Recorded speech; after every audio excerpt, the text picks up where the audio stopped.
Hi, how are you? This Xbox came for an HDMI port replacement. As you can see, the last 5 pins are destroyed externally. After a quick disassembly, we can't see any internal damage, so let's start to heat up the board.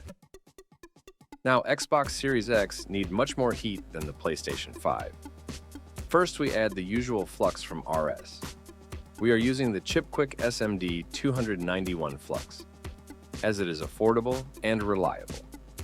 We fire up with 500 Celsius, with around a 130 liters minutes airflow. Take a comfortable position, as the massive ground area is soaking up the heat. It takes more than 3 minutes to loosen up the soldering, and finally the port start moving a little bit. By the way, we have no affiliation with RS, just got tired to try and fail with various quality of flux from eBay or AliExpress.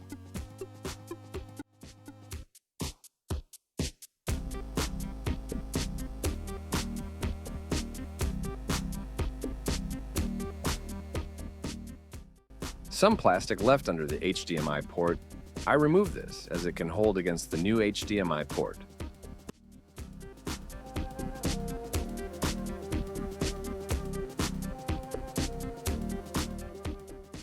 We all have different techniques, but this is what is working for me so far.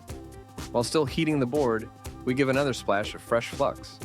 Important to keep the board nice and warm, don't mind the burning fingers. Use pliers or heat-resistant gloves to avoid any accident.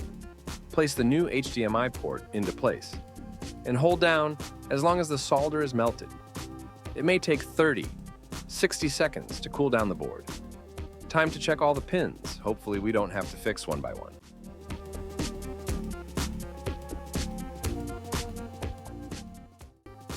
Take a look on the other side.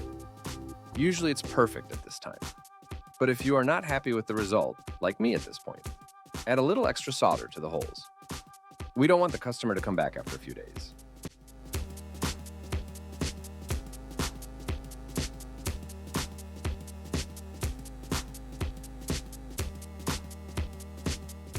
If needed, add extra hot air for 20 seconds.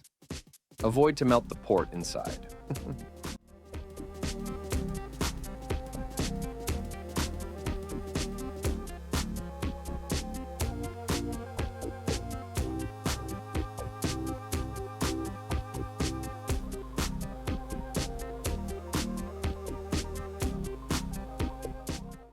Time to clean up and test our new port. The job is take around 60 minutes, because many times we have to replace the thermal paste or pads, and of course, clean out nicely as well.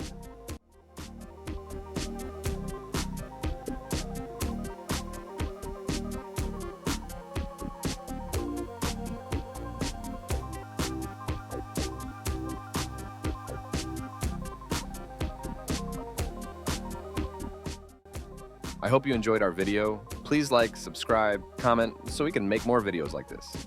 And see you next time.